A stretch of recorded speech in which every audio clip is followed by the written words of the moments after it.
Download aplikasi Tarbiyah Sunnah di handphone Anda. Tersedia di Google Play dan App Store. Bismillahirrahmanirrahim. Assalamualaikum warahmatullahi wabarakatuh.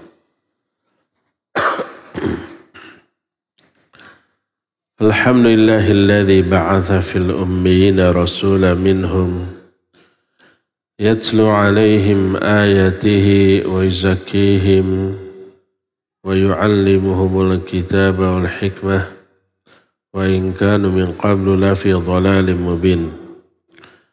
Wa ashhadu an la ilaha illallah al-malikul haqqul mubin wa ashhadu anna Muhammadan abduhu wa rasuluh sadiqul wa'dil amin wassalatu wassalamu ala ashrafil anbiya'i wal mursalin wa ala alihi wa ashabihi ajma'in wa man tabi'ahum bi ihsanin ila yaumiddin wa ba'd. Hadirin jamaah Masjid Agung Al-Ukhwah Bandung yang Allah muliakan, kembali kita berjumpa untuk melanjutkan kajian kitab Mukhtasar Ma'arijil Qabul.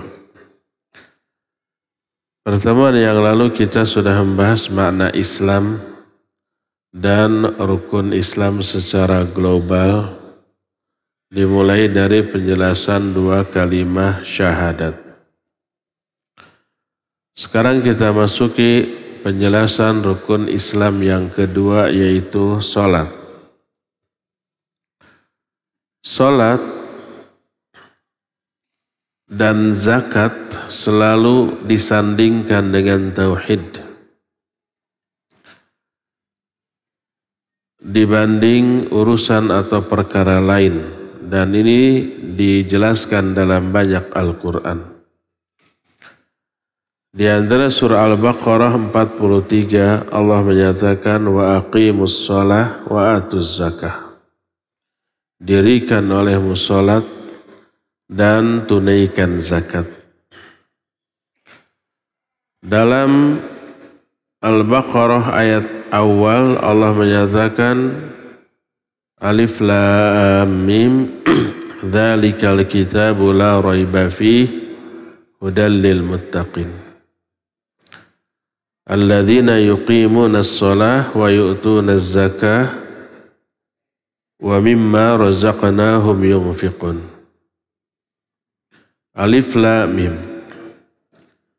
Kitab Al-Quran ini tidak ada keraguan-raguan di dalamnya, merupakan petunjuk bagi orang-orang yang bertakwa, yaitu orang yang mendirikan sholat, menunaikan zakat, dan menginfakkan sebagian yang kami rizkikan kepada mereka. Juga dalam At-Taubah ayat yang kelima Allah menyatakan فَإِنْ تَابُوا وَأَقَامُوا الصَّلَاةَ وَآتُوا الزَّكَاةَ فَخَلُّوا سَبِيلَهُمْ إِنَّ اللَّهَ غَفُورٌ رَحِيمٌ. Kalau mereka taubat dan menegakkan salat serta menunaikan zakat, maka biarkanlah mereka, nggak boleh diperangi. Karena sungguhnya Allah Maha Pengampun dan Penyayang.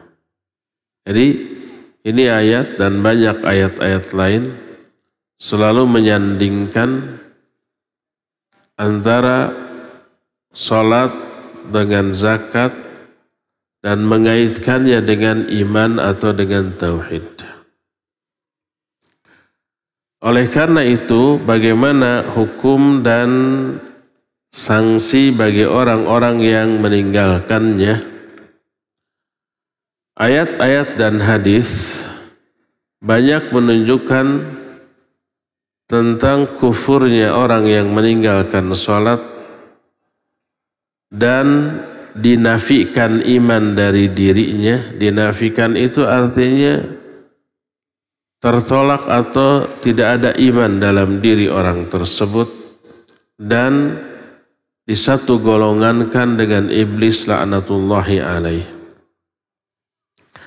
Seperti contoh dalam surah Maryam 59 dan 60 Allah menyatakan فَخَلَفَ مِنْ بَعْدِهِمْ خَلْفٌ adha'us shalah wattaba'us syahwah fasawfa yalqawna ghayya illa man taba wa amana wa amila shaliha. Di belakang mereka nanti ada satu generasi yang akan melalaikan sholat dan mengikuti syahwat. Mereka itu akan dilemparkan ke dalam kebinasaan, neraka. Kecuali orang yang tobat, beriman, dan beramal soleh. Berkata muallif, pengarang kitab Mukhtasar Minhajul Ma'arijul Qabul ini ketika menerangkan ayat ini tentang orang yang meninggalkan atau menyia-nyiakan sholat dan mengikuti hawa nafsu kecuali yang tobat, iman dan amal soleh. Kata beliau, fa innahu law kana mudayyi'as shalah mu'minan lam yushtarat fi taubatihi al-iman. Dalam ayat ini diterangkan seandainya orang yang mengabaikan sholat itu disebut orang mukmin, maka tak mungkin disyaratkan tobatnya itu harus iman. Sebab tadi katakan illa man taba wa amana wa amila shaliha. Kecuali orang tobat terus beriman. Menunjukkan sebelum tobat dianggap tidak beriman. Lalu beramal soleh. Makanya dalam surah At-Taubah ayat yang ke-11 Allah menyatakan fa in tabu wa aqamus shalah wa atuz zakah fa ikhwanukum fiddin. Seandainya mereka taubat, menegakkan salat dan menunaikan zakat, maka mereka itu saudara kalian dalam agama. Kita lihat Allah mengaitkan persaudaraan sesama mukmin dengan salat. Kalau mereka tobat, sholat, zakat, mereka saudara. Kalau tidak sholat, tidak zakat, bukanlah saudara sesama mukmin dalam agama ini. Maka kata mu'alif, fayufhamu minhu annahum laisu mu'minin. Difahami dari ayat tadi bahwa mereka yang tidak sholat dan tidak zakat bukanlah orang-orang mukmin. Dalam hadis sahih riwayat Imam Muslim dari Jabir bin Abdullah radhiyallahu an, dia berkata, aku mendengar Rasul sallallahu alaihi wasallam bersabda, inna bainar rajuli wa bainal kufri wasyirki tarkus shalah. Sesungguhnya perbedaan seorang mukmin dengan orang kafir adalah sesungguhnya perbedaan antara seorang mukmin dengan kufur atau syirik adalah meninggalkan sholat. Siapa yang sholat, mukmin. Siapa yang meninggalkannya, kufur atau syirik. Ini hadis dan ini sahih riwayat Imam Muslim. Juga dari Abdullah bin Buraidah dari bapaknya, dari Buraidah. Berkata Rasulullah sallallahu alaihi wasallam, al-ahdul ladzi bainana wa bainahum as-shalah. Faman tarakaha faqad kafara. Perjanjian yang dibikin antara kami dengan mereka adalah solat. Siapa yang meninggalkan solat, sungguh dia telah kufur. Riwayat ini, hadis ini diriwayatkan oleh Imam At-Tirmidzi dengan sanad yang sahih.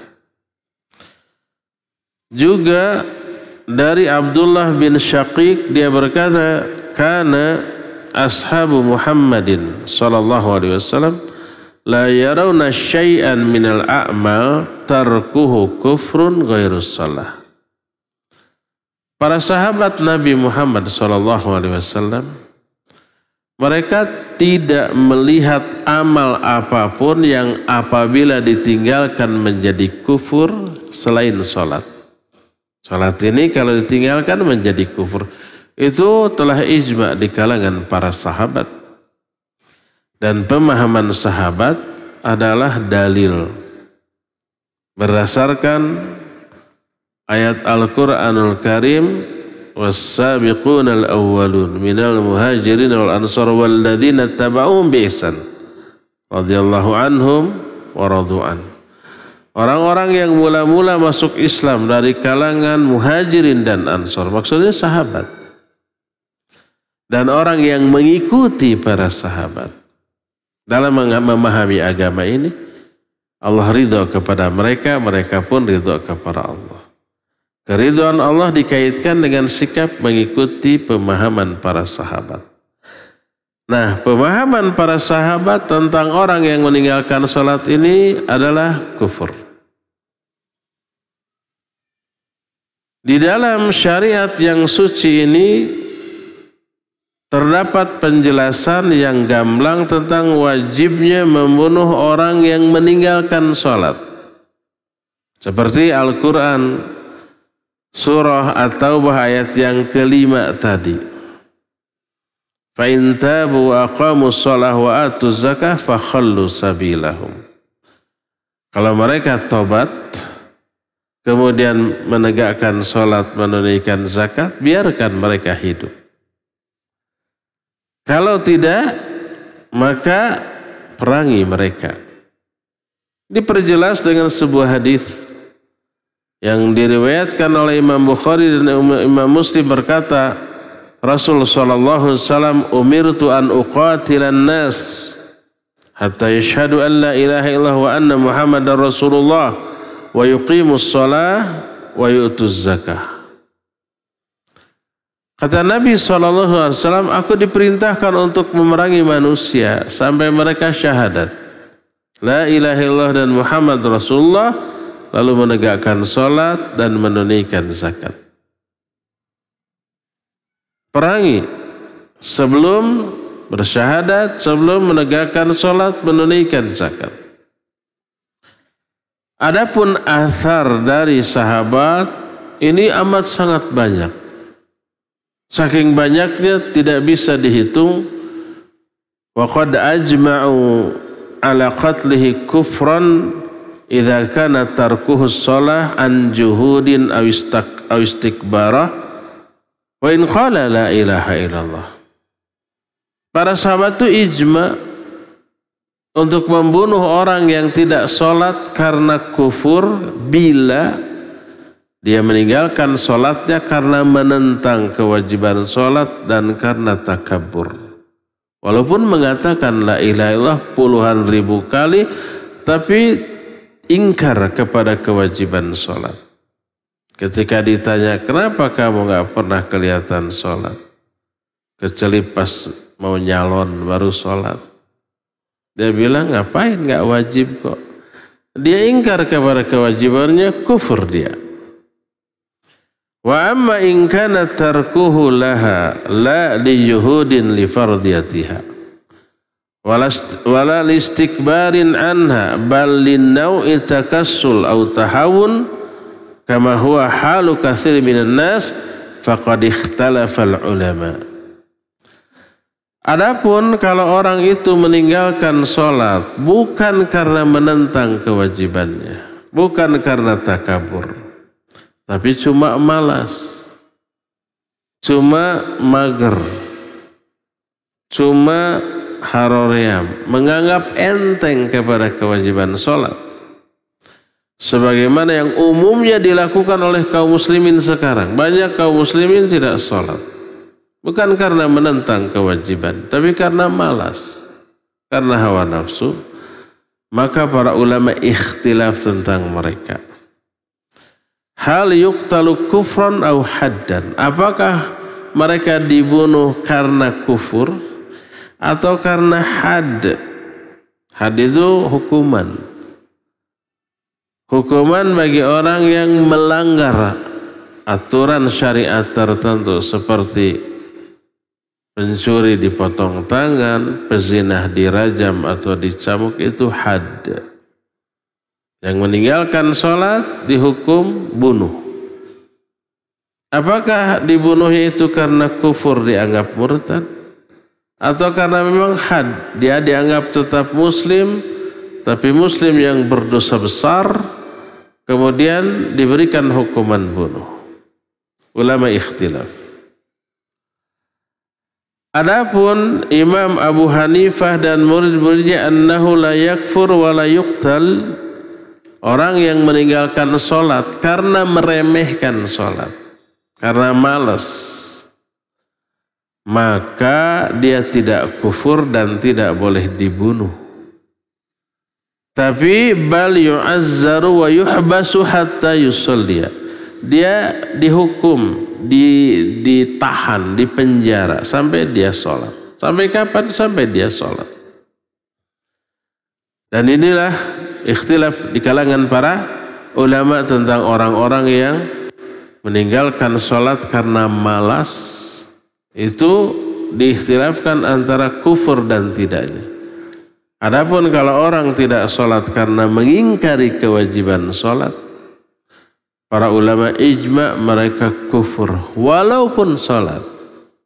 Mungkin sholatnya itu dalam rangka pencitraan pas nyaleg, biar dicoblos oleh kaum muslimin dia sholat. Dalam hatinya mengingkari. Kalau enggak dalam rangka nyaleg saya tidak akan sholat. Ngapain sholat? Wajib juga enggak. Kalau dia begitu walaupun sholat dia kufur. Ijma para ulama. Karena mengingkari kewajiban sholat. Atau kewajiban rukun Islam yang lainnya. Salah satu aja diingkari. Walaupun dia melakukannya maka dia kufur. Adapun kalau orang itu meninggalkan sholat karena malas tadi, ikhtilaf. Sebagian ulama menyatakan tetap kufur. Tapi jumhur ulama menyatakan dia tidak kufur. Selama masih meyakini kewajiban sholatnya. Selama dia masih merasa berdosa dengan meninggalkan sholatnya. Dia tetap muslim, tapi muslim yang berdosa besar. Terancam dengan neraka? Iya, jangankan yang tidak sholat. Yang sholat tapi sholatnya asal-asalan ala kadarnya. Tidak khusyuk, ngelamun di dalam sholatnya. Menjadikan sholat sebagai media untuk mengevaluasi kerja masa lalu atau menyusun program di masa yang akan datang. Ngelamun, itu aja sudah terancam. Fawailul lil musallin alladzina hum an sholatihim sahun. Itu aja diancam neraka. Apalagi yang meninggalkan sholat walaupun karena malas, bukan karena mengingkari kewajibannya. Yang jelas jumhur ulama menyatakan tetap muslim. Tapi muslim yang berdosa besar. Dan ada sanksi di dunia. Sebagian ulama menyatakan sanksinya dibunuh karena had. Sebagian lagi seperti Imam Abu Hanifah mengatakan di penjara sampai dia sholat. Inilah tentang penjelasan yang ringkas tentang sholat sebagai rukun Islam yang kedua. Ketiga, menunaikan zakat. Makna zakat, mengeluarkan zakat artinya mengeluarkan harta dengan jumlah tertentu karena terpenuhinya dua syarat tentang harta tersebut. Syarat pertama mencapai nisab. Nisab ini jumlah minimal harta yang wajib dizakati. Tergantung jenis hartanya. Kalau emas, perak, uang, ya sebanding dengan 84 gram emas. Uang juga sama dengan emas. Pertama itu. Yang kedua sudah tersimpan 1 tahun. Disebutnya haul. Wahala alaihil haul. Kalau dua ini terpenuhi, ya sudah mencapai nisab, ya sudah 1 tahun, wajib keluar 2,5% dari harta yang tersimpan tersebut. Kapankah mulai diwajibkannya zakat? Zakat mulai diwajibkan di tahun kedua Hijrah, sebelum terjadinya perang Badar. Hukumnya wajib, sama dengan sholat. Berkata muallif, In kana man'uha inkaran liwujubiha fakafirun bil ijma' ba'da nususil kitab was sunnah. Bila dia menolak zakat karena ingkar kepada kewajibannya, tidak mengakui kewajiban zakat, dia kafir berdasarkan ijma' setelah Al-Quran dan As-Sunnah. Sama dengan sholat tadi. Wa in kana muqirran biwujubiha wa kanu jama'atan walahum syaukah qatalahumul imam.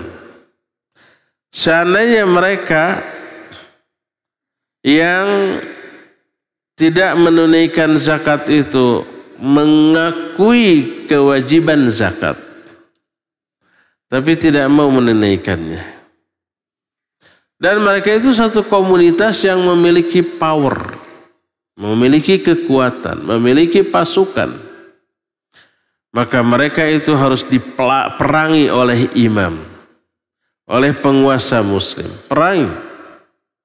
Berdasarkan hadis, umirtu an uqatilan nas hatta yashhadu an la ilaha illallah wa anna Muhammadar Rasulullah wa yuqimus shalah wa yutuz zakah. فَإِذَا فَعَلُوا ذَلِكَ عُصِمُوا مِنِّي دِمَاءَهُمْ وَأَمْوَالَهُمْ إِلَّا بِحَقِّهَا وَحِسَابُهُمْ عَلَى اللَّهِ عَزَّ وَجَلَّ. Kata Rasul SAW, aku diperintahkan untuk memerangi manusia. Siapa yang memerintahkannya? Allah. Beliau sebagai pemimpin umat diperintahkan memerangi manusia sampai mereka bersyahadat la ilaha illallah dan Muhammad Rasulullah, menegakkan salat, menunaikan zakat. Apabila mereka melakukan itu, terpeliharalah mereka darah-darah dan harta mereka. Artinya tidak boleh dialirkan darahnya, apalagi dibunuh, diperangi, tidak boleh dirampas hartanya, begitu. Illa bihaqqiha, kecuali dengan haknya, wa hisabuhu 'ala Allah, dan hisab atas mereka tergantung Allah Azza wa Jalla. Jadi kalau umpamanya orang yang tidak menunaikan zakat itu satu kelompok besar yang memiliki pasukan, perangi oleh imam kaum muslimin sampai mereka tunduk. Tentu saja sebagai negara, kekuatan dan pasukannya lebih besar daripada komunitas kecil tadi. Wa in kana al-mumtani'u fardan min al-afrad fa ajma'u ala annaha tu'khadhu minhu qahran. Tapi kalau yang menolak memberi zakat ini adalah individu, seorang, dua orang, tidak punya kekuatan, power, pasukan, maka ulama ijma diambil harta zakat itu secara paksa. Sejumlah apa? Minimal sejumlah kadar zakat yang wajib dikeluarkan orang itu dari hartanya. Nah, ada ikhtilaf di kalangan para ulama, apakah orang ini kufur atau tidak? Dibunuh atau tidak? Pendapat yang pertama kufur, ini pendapat yang masyhur dari Imam Ahmad berdasarkan hadis Abdullah bin Umar yang tadi, umirtu an uqatilan nas. Aku diperintahkan untuk memerangi manusia. Ini pendapat yang pertama. Pendapat yang kedua, tidak boleh dibunuh. Dan inilah pendapat Imam Malik dan Imam Syafi'i. Dan salah satu pendapat di antara riwayat Imam Ahmad. Nah, jadi dianggap tidak kufur. Dia muslim, tapi muslim yang dosa besar. Kenapa masih muslim? Karena masih mengakui kewajiban zakat, tapi tidak mau mengeluarkan zakat. Mungkin merasa sayang terhadap hartanya. Kalau harus diberikan kepada orang lain, padahal itu murni hasil dia menurut dia, maka dia tidak keluarkan zakat. Maka paksa diambil. Timbul lagi pertanyaan, apakah harta yang diambil secara paksa berdasarkan ayat khudz min amwalihim shadaqatan, Ambil dari harta mereka sebagai zakat. Ambil paksa. Apakah yang diambil sejumlah yang wajib dizakati 22,5% atau lebih lagi daripada itu? Ulama ikhtilaf. Ada sebuah hadis yang diterima dari Bahaz bin Hakim dari bapaknya, dari kakeknya, bahwa Rasul SAW bersabda tentang zakat khusus. Wa man mana'aha ay az-zakah fa inna akhidhuha bi syatri malihi uzmatan min azamati rabbina la yahillu li ali Muhammadin minha syai'un. Siapa yang menolak memberikan zakat, kami akan ambil harta sebesar zakat itu dan setengah dari hartanya. Ambil 2,5%, setelah itu ambil setengah dari hartanya. Disebut ini salah satu kewajiban dari Allah Azza wa Jalla.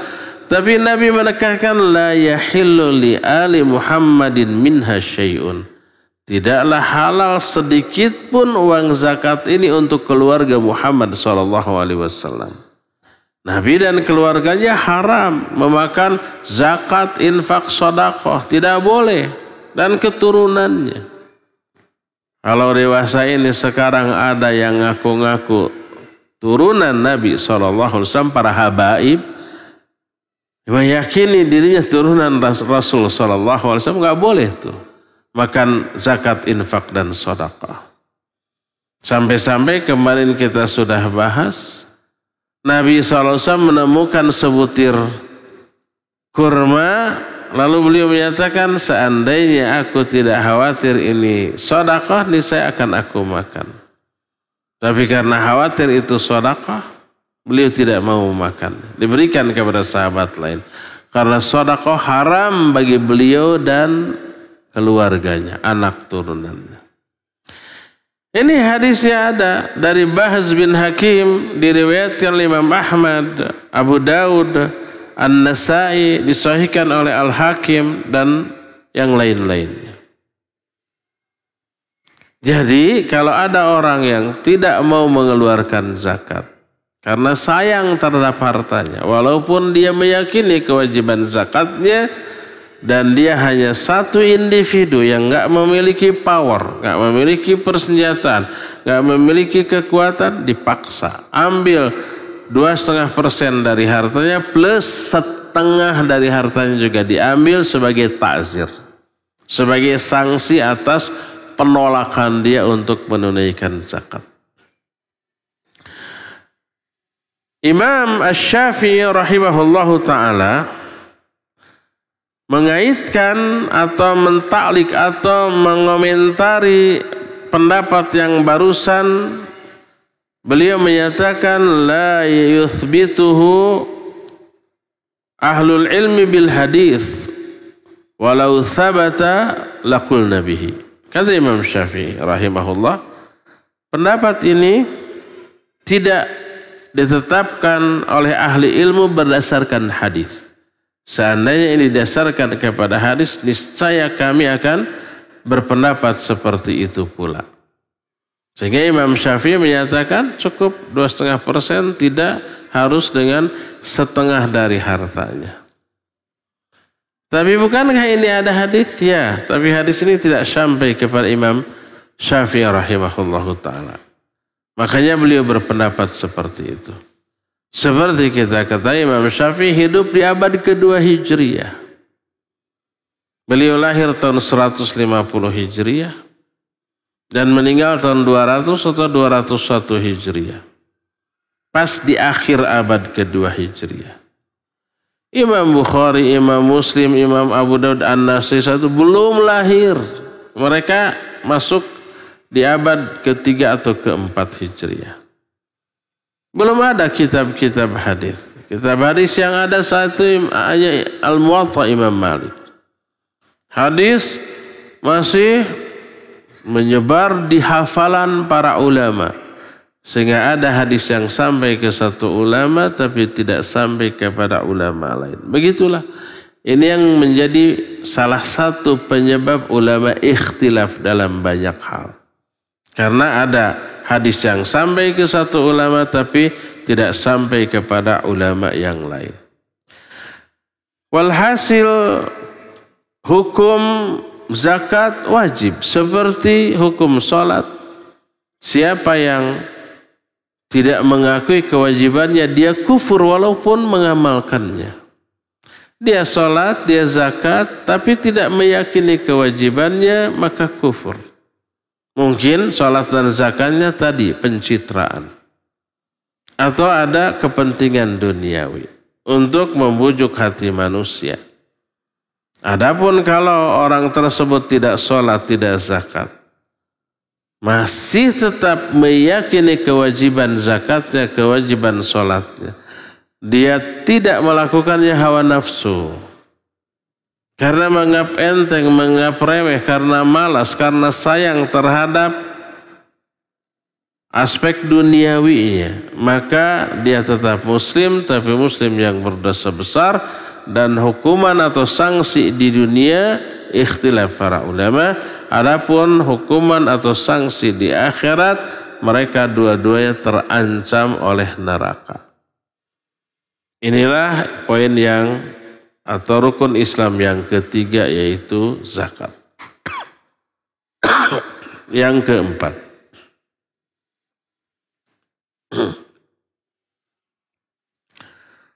rukun yang keempat adalah saum. Apa makna saum? Secara bahasa saum itu maknanya al-imsak. Artinya menahan.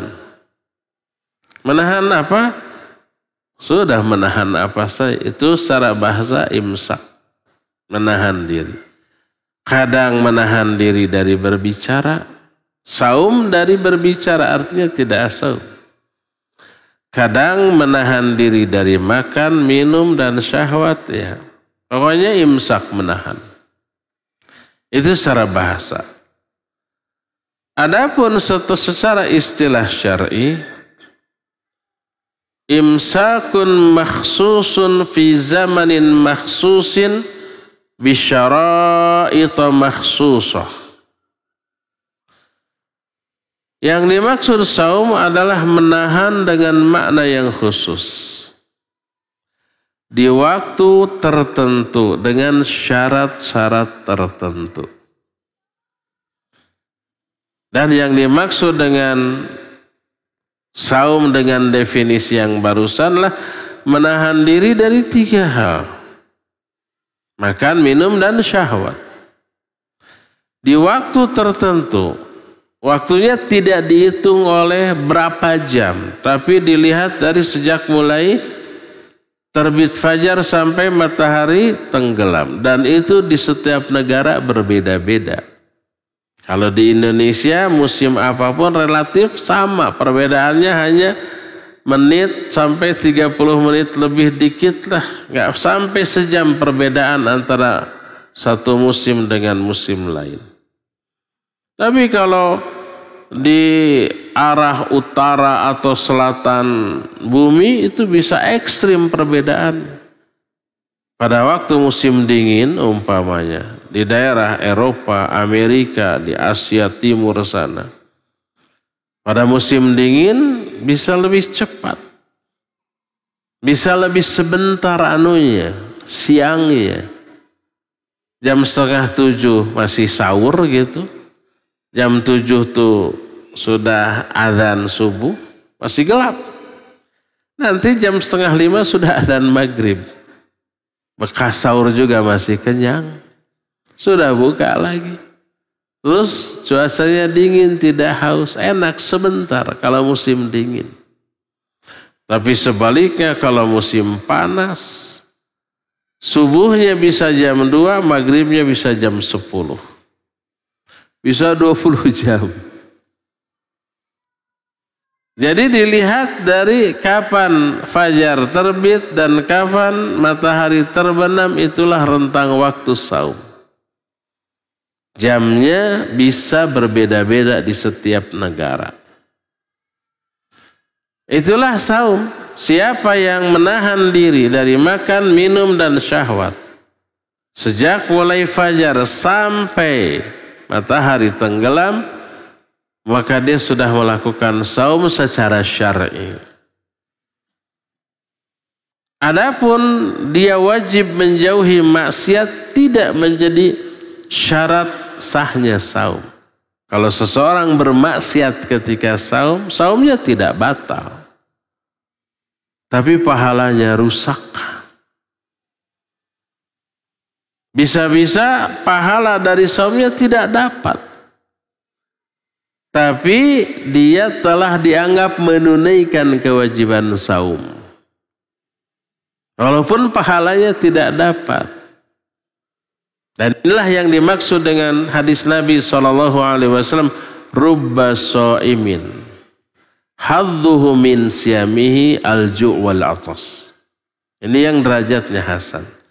Banyak orang yang saum, tapi yang dia dapatkan dengan saumnya hanya lapar dan haus. Pahalanya tidak dapat, ampunannya tidak dapat. Semua yang Allah janjikan untuk orang yang saum tidak diberikan. Tapi dia sudah gugur kewajiban saum dari dirinya. Kalau bermaksiat, pahalanya nggak dapat. Selama saumnya dia bermaksiat.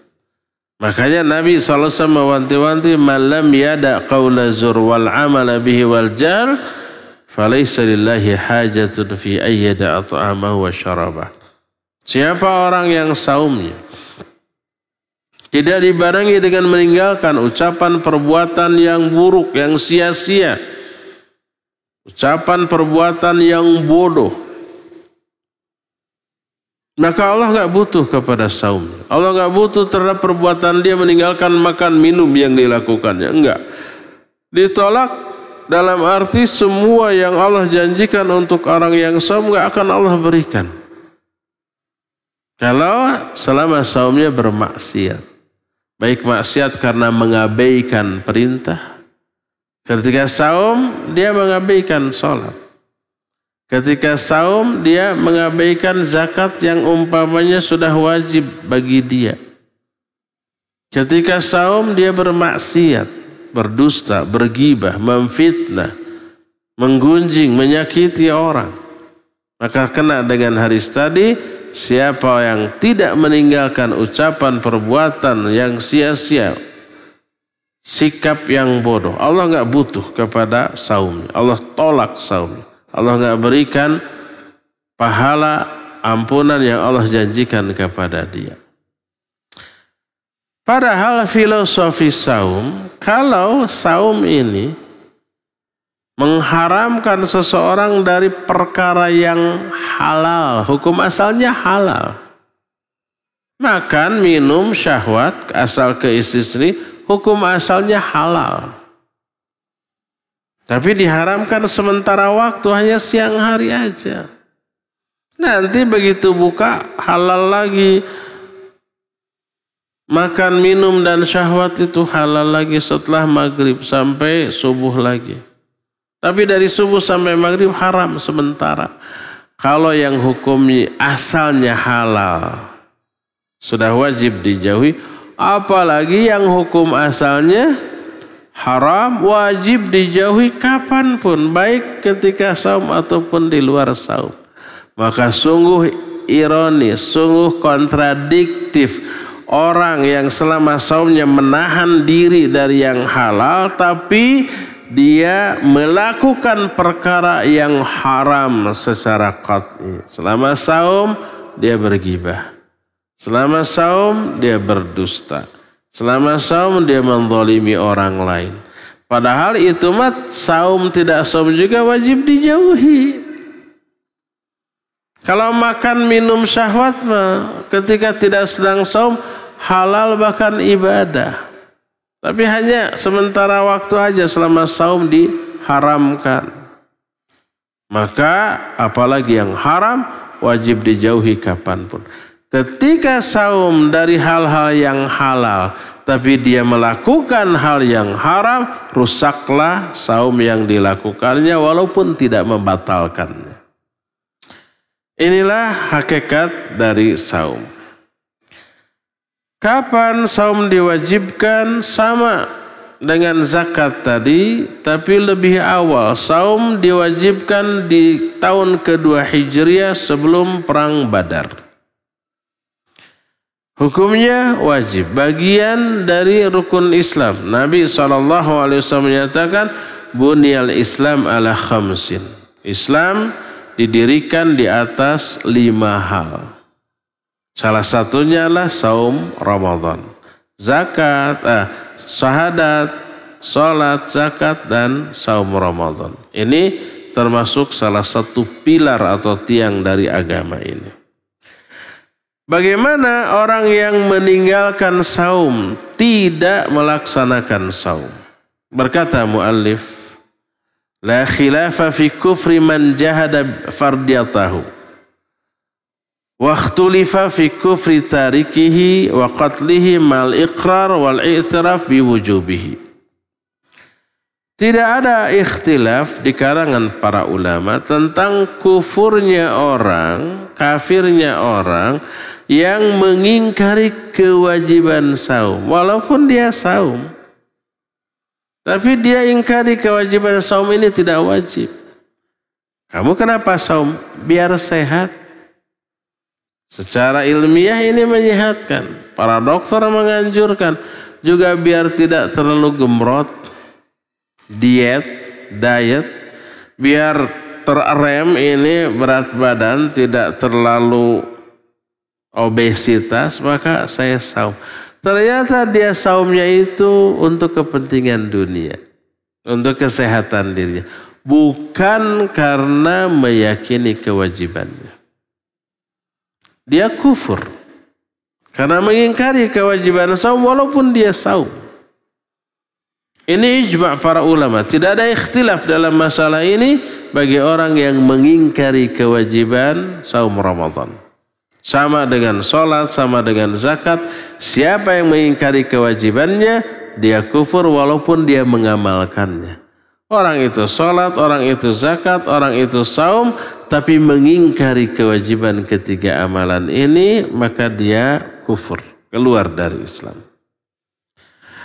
Ulama baru ikhtilaf tentang kufurnya orang yang meninggalkan saum tapi masih meyakini kewajiban saum. Dia merasa berdosa dengan tidak saumnya. Dia tidak saum tanpa uzur, tidak sedang sakit, tidak sedang safar. Kalau wanita tidak sedang haid atau nifas, tanpa uzur hanya karena enggak kuat terhadap syahwat terhadap makanan. Kalau secara fisik, semua orang pasti kuat menahan lapar hanya seharian. Paling 13,5 jam ya.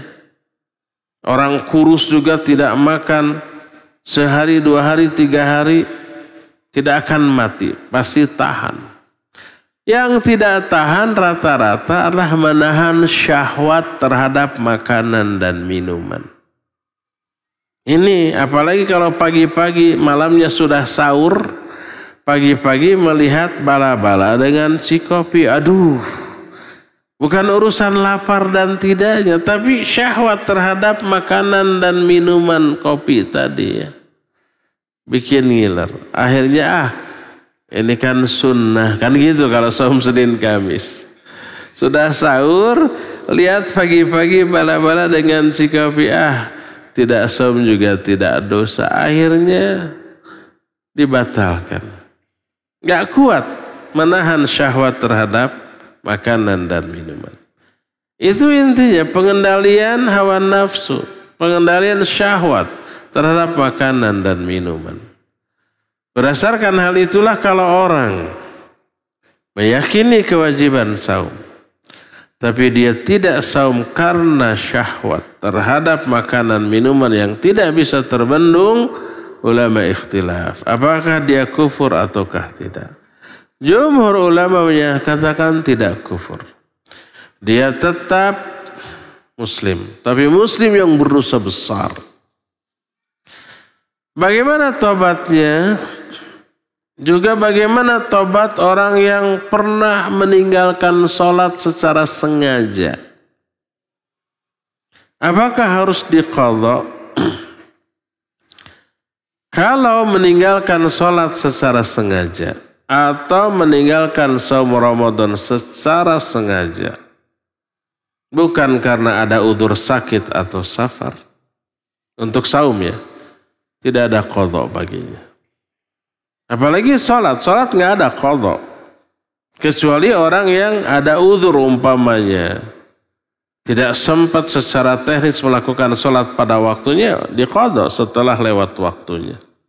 Ketiduran gitu, bangun-bangun waktu sholatnya sudah habis, ya silakan, itu ada udzur. Tapi kalau tidak ada udzur, bukan karena tidak sempat, bukan karena ketiduran, tapi sengaja dia tinggalkan sholat karena hawa nafsu, tidak ada qadha baginya. Begitu juga saum yang ditinggalkan secara sengaja karena hawa nafsu, bukan karena ada udzur, tidak ada qadha atasnya. Terus bagaimana yang harus dia lakukan? Dia wajib bertobat dengan memenuhi 6 syarat tobat untuk amalan buruk ini. Pertama, dia berhenti dari hal itu, berhenti dari meninggalkan sholat, berhenti dari meninggalkan saum Ramadan. Artinya sholatlah, saumlah. Kedua, menyesal. Ketiga, bertekad tidak mengulang kembali. Saya nggak akan lewatkan lagi nih sholat. Saya nggak akan lewatkan lagi saum Ramadan. Keempatnya, segera lakukan sebelum nyawa ada di tenggorokan, sebelum dia sakaratul maut. Kelima, cepat lakukan sebelum matahari terbit dari barat. Sekarang kan masih dari timur.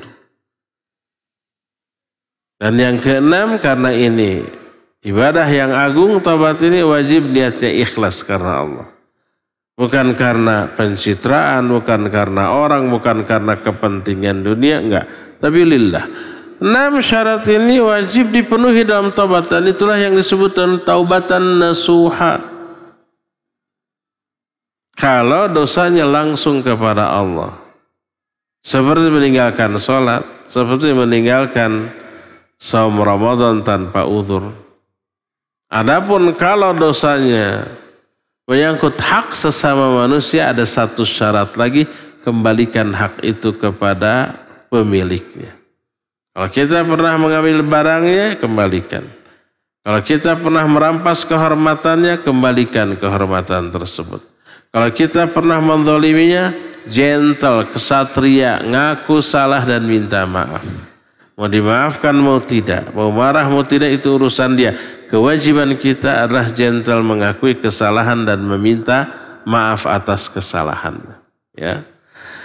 Itulah taubat dari meninggalkan sholat, meninggalkan saum secara sengaja tanpa ada udzur. Cukup memenuhi 6 syarat yang dijelaskan tadi tanpa harus mengqadha baik sholat ataupun saumnya. Inilah yang keempat. Rukun Islam kelima adalah haji. Haji ini ada syarat, yaitu mampu. Walillahi 'alan nasi hijjul baiti man istata'a ilaihi sabila. Kata Allah Azza wa Jalla, salat itu Walillahi 'alan nasi hijjul baiti, Allah memiliki hak atas manusia untuk berhaji ke Baitullah. Hak Allah atas hambanya berarti kewajiban hamba atas Allah ke Baitullah apabila mampu di jalannya. Apabila dia memiliki kemampuan dari segala segi untuk berangkat ke sana. Dari segi finansial dia punya ongkos. Dari segi kesehatan dia mampu sehat. Dari segi umpamanya di perjalanannya ada kendaraan ke sana. Nggak perlu pakai onta. Pakai pesawat nggak bisa onta sampai dari sini. Pertama ontanya di sini nggak ada aja. Yang keduanya kan onta nggak bisa terbang, nggak bisa berenang juga.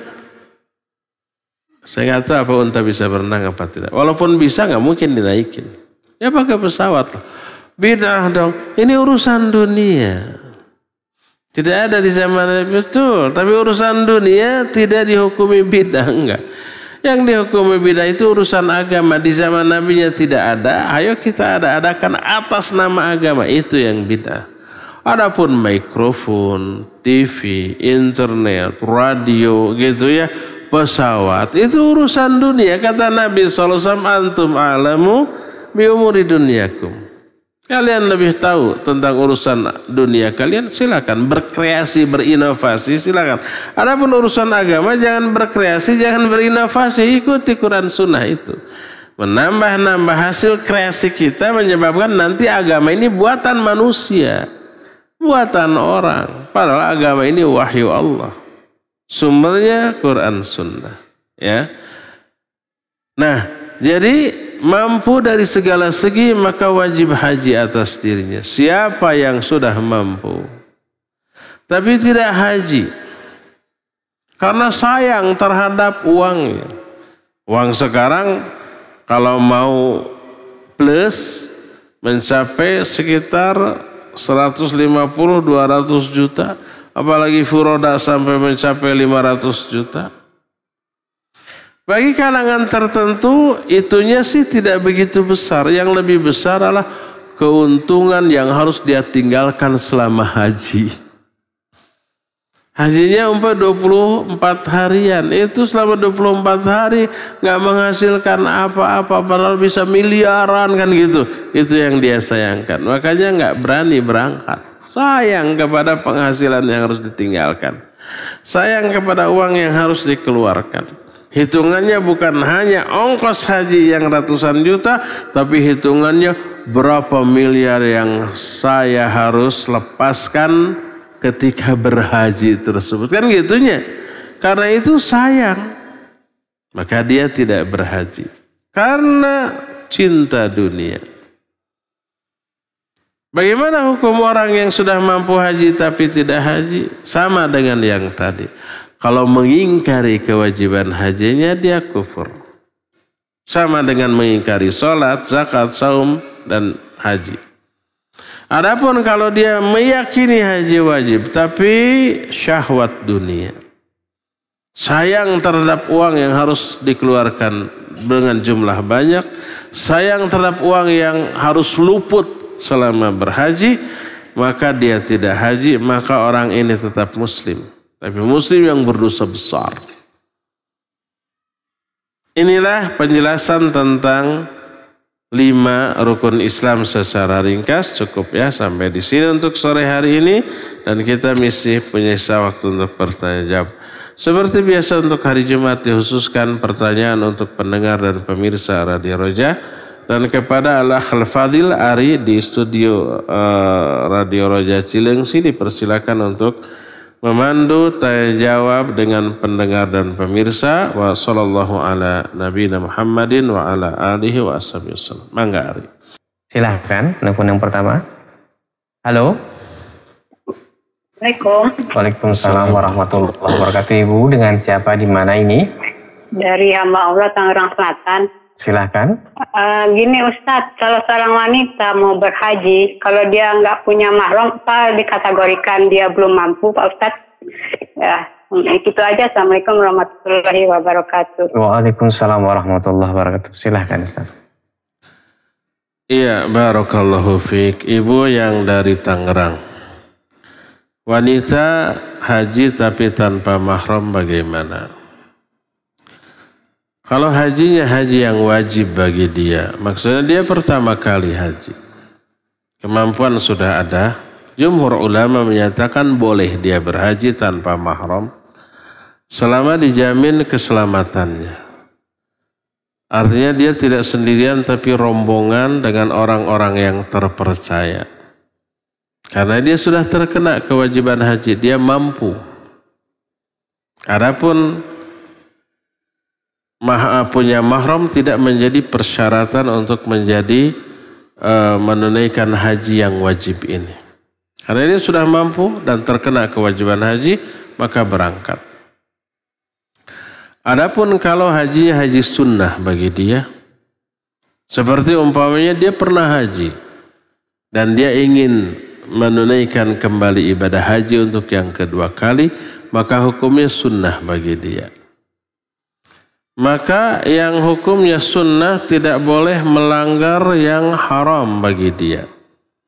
Apa yang haram? Yaitu safar tanpa mahram. La tahillu li imra'atin muslimah atau li imra'atin tu'minu billahi wal yawmil akhir an tusafira illa ma'adhi mahramin. Tidak halal. Kalau tidak halal artinya haram. Tidak halal bagi seorang wanita yang beriman kepada Allah dan hari akhir untuk melakukan safar kecuali beserta mahramnya. Maka wajib dia memiliki mahram. Kalau kewajiban ini tidak terpenuhi, maka yang sunnah jangan dilakukan kalau harus meninggalkan yang wajib. Maka kalau hajinya hukumnya sunnah bagi dia, umpamanya haji yang kedua, ketiga dan seterusnya, maka dia tidak boleh berangkat tanpa mahram. Apabila dia haji yang pertama kali yang menjadi kewajiban bagi dia karena sudah memenuhi persyaratan wajib haji, maka boleh dia berangkat walaupun tanpa mahram. Wallahu a'lam bissawab. Silakan lagi. Silakan. Ya, Assalamualaikum warahmatullahi wabarakatuh. Assalamualaikum warahmatullahi wabarakatuh. Ya, izin bertanya, Ustaz. Beberapa waktu lalu saya sudah mencoba mendaftarkan haji. Namun karena memang masih ada beberapa cicilan masih belum lunas ya.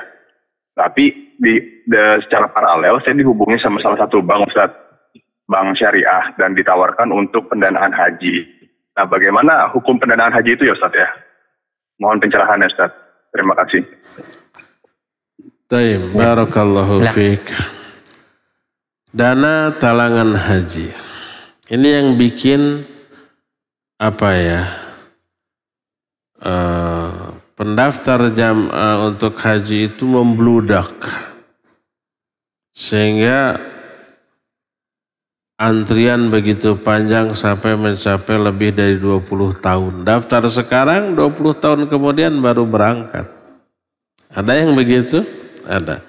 Ini efek buruk dari adanya dana talangan haji. Orang yang tidak mampu ditalangin dulu gitu.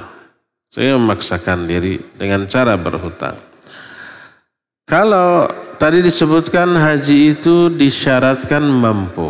Kalau tidak mampu, bebas dia. Tidak terkena kewajiban. Dan tidak perlu memaksa-maksakan diri untuk berhutang hanya karena ingin haji. Dia belum terkena kewajiban haji. Karena belum ada kemampuan sudah. Nggak perlu merepotkan diri pinjam ke sana kemari, ada yang menawarkan. Setelah ditawarkan diterima gitu ya. Dengan perhitungan ini ada cadangan untuk menyicil setiap bulan atau setiap tahun. Kita nggak tahu apa yang akan terjadi. Setelah kita beres haji, yang tersisa tinggal hutang. Ternyata andalan kita di luar dugaan hilang. Nggak bisa menyicil lagi. Apa yang terjadi? Hutang. Seluruh kekayaan kita disita. Anak cucu kita nanti menderita terkena imbasnya. Nggak perlu. Jadi kalau ada penawaran, yuk saya talangi dana untuk haji. Tapi cicil nanti, tolak saja. Terlebih kalau umpamanya pinjaman itu ada bunganya, ya haram, tidak boleh. Walaupun tanpa bunga, bahkan ada diskon. Saya kasih nih 200 juta, nanti bayar 150 juta aja umpamanya. Kalau ada ya, mana mungkin ada. Nggak perlu diterima. Karena apa? Karena berhutang adalah sesuatu yang membebani kita. Memberatkan kita ya. Lebih baik dana talangan haji itu ditolak kalau ditawarkan kepada kita Karena kita belum terkena kewajiban haji. Ingat, haji ini bukan gaya hidup. Haji ini bukan untuk menaikkan kehormatan kita, harga diri kita. Haji ini bukan untuk gaya-gayaan, bukan untuk kebanggaan, tapi haji ini adalah kewajiban yang dikaitkan dengan kemampuan. Bila tidak mampu, jangan paksakan diri ya. Wallahu a'lam bishawab. Silakan lagi. Halo. Halo, Assalamualaikum warahmatullahi wabarakatuh. Waalaikumsalam warahmatullahi wabarakatuh. Ibu dengan siapa di mana ini? Dengan Ummu Zahra di Riau. Silahkan Ibu, pertanyaannya. Terima kasih. Ini Ustaz terkait dengan ketika kita mengadakan ibadah di bulan Ramadan, maka apakah yang lebih baik kepada kita yang kita lakukan dalam melaksanakan puasa? Apakah kita lebih afdal berpuasa atau membatalkan puasa terlebih dahulu? Jazakallahu khair. Assalamualaikum warahmatullahi wabarakatuh. Waalaikumsalam warahmatullahi wabarakatuh. Silakan Ustaz. Iya. Ummu Rara di Riau berkaitan dengan umroh di bulan Ramadan. Apakah saum enggak? Ada dua kondisi, dua keadaan. Pertama di perjalanan, yang kedua selama di sana. Kalau di perjalanan dari sini ke sana, lebih baik tidak saum, batalkan. Karena kita statusnya safar dan perjalanan dari sini ke sana menyebabkan waktu saum kita bertambah panjang 4 jam. Umpamanya, kecuali kalau dari sininya malam ya, habis buka baru terbang, aman. Tapi kalau dari sini umpamanya berangkatnya pagi atau siang atau sore, yang harusnya jam 6 waktu Indonesia Barat sudah azan maghrib, sudah berbuka, karena perjalanannya mengejar matahari bertambah 4 jam.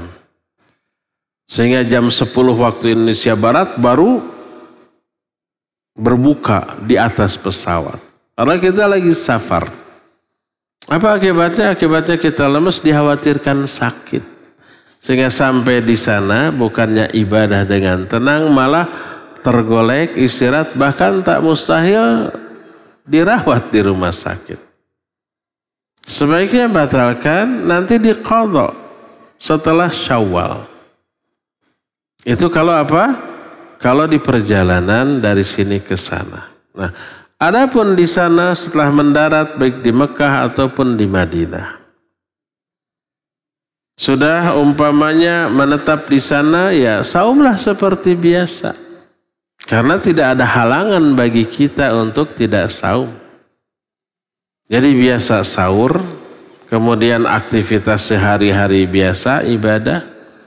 Maghrib biasa kita berbuka, malamnya kita tarawih sama imam di Masjidil Haram, Masjid Nabawi, seperti itu biasa. Nah, bagaimana dengan umrohnya? Biasanya umroh itu dilakukannya malam hari. Kalau umpamanya orang dari sini mau umroh, biasanya mengambil rute ke Madinah dulu, itu lebih mudah. Nanti dari Madinah biasanya berangkat ba'da zuhur. Mungkin pakai kereta, mungkin pakai bus. Habis sholat zuhur berangkat. Sampai di Mekah mungkin maghrib atau isya atau jam 8, jam 9 malam. Nah, umroh itu malam hari, jam 10, jam 11 malam hari, 3 jam selesai. Karena malam tidak harus saum, biasa makan minum biasa. Apalagi selama umroh cuma 3 jam ya sudah, tidak harus makan, tidak harus minum selama umrohnya. Karena malam ya. Nah, kalau haus silakan minum karena malam hari. Biasanya begitu. Terkecuali bagi orang yang langsung ke Mekah. Dari sininya umpamanya pagi hari sampai sana siang hari, sampai Mekah langsung umroh di sore hari. Nah, ini memang agak berat. Nah, seperti yang saya bilang tadi, kalau perjalanan dari sini ke sana di siang hari di bulan Ramadan menyebabkan waktu waktu berbukanya nambah panjang, dan nanti harus ditambah dengan umroh yang melelahkan, dikhawatirkan sakit. Sebaiknya dibatalkan buka karena kita safar, nanti diqadha setelah Syawal sehingga umroh kita tidak terganggu ya. Lebih baik seperti itu. Nanti setelah beres umroh tinggal beberapa hari lagi di Mekah, silakan saum seperti biasa. Wallahu a'lam bishawab. Silakan lagi Ari. Selanjutnya kami akan beralih ke pesan singkat yang telah masuk dari hamba Allah yang bertanya, Assalamualaikum Ustadz, ada orang yang mampu dari segala sisi, baik finansial maupun dalam badannya masih segar, sehat, namun tidak mau haji dengan alasan belum mampu secara mental atau batinnya, takut tidak mampu menjaga diri atau image setelah menjadi haji yang nanti dipanggil Pak Haji atau Bu Haji. Silahkan Ustaz. Taib, ini yang disebut dengan syubhat. Sama dengan seseorang datang ke Abu Hurairah radhiyallahu anhu. Dia berkata, uridu an ata'allamal ilma wa akhafu an udayyi'ahu. Aku ingin belajar ilmu, tapi aku takut menyia-nyiakan ilmu itu. Takut tidak mampu mengamalkannya, tidak bisa mengamalkannya. Makanya saya tidak mau belajar ilmu. Apa kata Abu Hurairah? Kafa bitarkika lahu tadyi'an. Cukuplah dengan cara kamu tidak mempelajari ilmu itu berarti menyia-nyiakan ilmu. Bentuk menyia-nyiakan ilmu yang paling besar adalah tidak mau mempelajarinya. Jadi dia seperti hari Kamis yang lalu tentang wara'.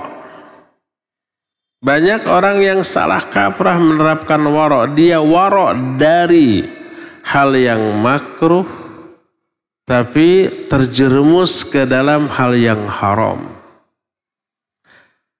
Dia tidak ingin menyia-nyiakan ilmu, makanya tidak mau belajar ilmu. Padahal tidak mau belajar ilmu haram. Dosanya lebih besar. Sama dengan haji. Haji itu wajib. Tapi dia tidak mau haji karena khawatir nanti hajinya tidak sah. Karena kekurangan ilmu dan mental, khawatir nanti citra haji rusak karena dia. Dan dia tidak ingin merusak citra haji dengan kelakuannya. Akhirnya dia tidak mau haji. Dia wara' dari citra haji selesai haji, tapi dia meninggalkan kewajiban yang sangat wajib, yaitu berupa haji. Ini termasuk di antara bisikan setan atau syubhat yang dihembuskan oleh setan ke dalam jiwanya.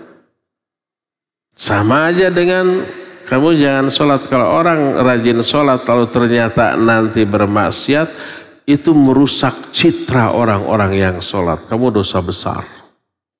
Merusak citra ahli sholat karena kelakuan yang tidak benar, Allah dosa besar. Oh iya ya, akhirnya tidak sholat. Padahal dosa meninggalkan sholatnya jauh lebih besar. Dosa tidak berhajinya lebih besar daripada melakukan maksiat setelah haji. Dan inilah syubhat yang dihembuskan oleh setan ke dalam dada orang tadi. Ya, maka dia tidak boleh menunda-nunda haji hanya karena mentalnya belum siap, hanya karena dia takut tidak bisa menjaga image seorang haji seusai haji, maka tidak boleh begitu. Lebih baik haji walaupun setelah haji tetap rusak daripada tidak haji dan tetap rusak gitu ya. Sama-sama rusaknya. Lebih baik haji walaupun setelah haji rusak, itu lebih baik. Walaupun itu buruk, tapi lebih baik daripada dia tidak haji dan tetap kelakuannya pikas sebelin. Ya, Wallahu a'lam bishawab. Terakhir ya Ari ya. Waalaikumsalam Ustaz. Terima kasih atas jawabannya. Selanjutnya dari Bapak Joko di Cikarang yang bertanya, Ustadz, apakah orang yang dalam sholatnya terkadang khusyuk terkadang teringat pikiran dunia, termasuk orang yang lalai dalam mengerjakan sholatnya. Silakan Ustaz. Baik, barakallahu fiik. Kalau orang ada khusyuknya, tapi lebih banyak melamunnya, apakah dia termasuk yang lalai? Iya, termasuk yang lalai dengan kadar kelalaian yang sesuai dengan kelalaian dia di dalam sholatnya. Umpamanya kehusuannya cuma 20%. Kelalaiannya 80%. Dia lalai dengan kadar 80%. Adalah yang khusyuk 50%, lalai 50%. Ya dia lalai 50% dari sholatnya. Nyaris tidak ada orang yang 100% khusyuk dari awal sampai akhir. Karena itulah maka di dalam sholat pun kita melakukan dosa. Dosa apa? Dosa lalai dalam sholat. Selain mungkin dosa tidak mutaba'ah, selain mungkin dosa karena niat yang kurang lurus, kurang benar, dan banyak dosa lain. Ya, mungkin gerakan-gerakan sholatnya kurang benar sesuai dengan contoh Nabi SAW. Banyak dosa dan banyak kesalahan di dalam sholat. Tak heran kalau seusai sholat kita istighfar. Begitu salam kanan, salam ke kiri, istighfar 3 kali. Astagfirullah, astagfirullah, astagfirullah. Kenapa minta ampun seusai sholat kayak habis buat dosa aja? Betul, kita habis berbuat dosa di dalam sholat. Salah satu dosanya adalah ketidakkhusyuan. Masuk ke dalam fawailul musallin? Ya mungkin. Yang kadarnya tergantung kadar kelalaian dia di dalam sholatnya. Akan diazab? Ya mungkin diazab. Berdasarkan nas ayat, gimana cara menutupinya? Perbanyak sholat-sholat sunnat. Dan sholat sunat jauh lebih banyak jumlahnya daripada sholat fardu. Kalau sholat fardu kan cuma 5 kali. Cuma 17 rakaat. Sholat sunatnya tak terbatas. Bisa tahajud, silakan tak terbatas. Bisa rawatib, bisa tahiyatul masjid, bisa syukrul wudu, bisa duha, bisa istikharah, bisa macam-macam. Bisa sholat mutlak, terserah. Dan itu untuk menambal sholat yang banyak bolongnya dari sholat fardu kita. Inilah salah satu fungsi sholat sunat, menambal dari kekurangan sholat kita. Dan sholat kita pasti banyak bolongnya. Bukan banyak bolong karena ditinggalkan, bukan. Tapi tadi karena aspek kekhusyuannya yang tidak khusyuk atau kurang khusyuk. Ya. Setiap kita pasti ada aspek kelalaiannya di dalam sholat. Setiap kita terancam dengan fawailul musallin alladzina hum an sholatihim sahun. Tapi setiap kita bisa menambalnya, menomboknya dengan memperbanyak sholat-sholat sunnah yang disyariatkan. Wallahu a'lam bishawab. Cukup ya, sampai di sini insyaallah kita akan jumpa kembali melanjutkan materi ini di Jumat yang akan datang. Subhanakallahumma bihamdik asyhadu an la ilaha illa anta astaghfiruka wa atubu ilaik walhamdulillahirabbil alamin. Wassalamualaikum warahmatullahi wabarakatuh.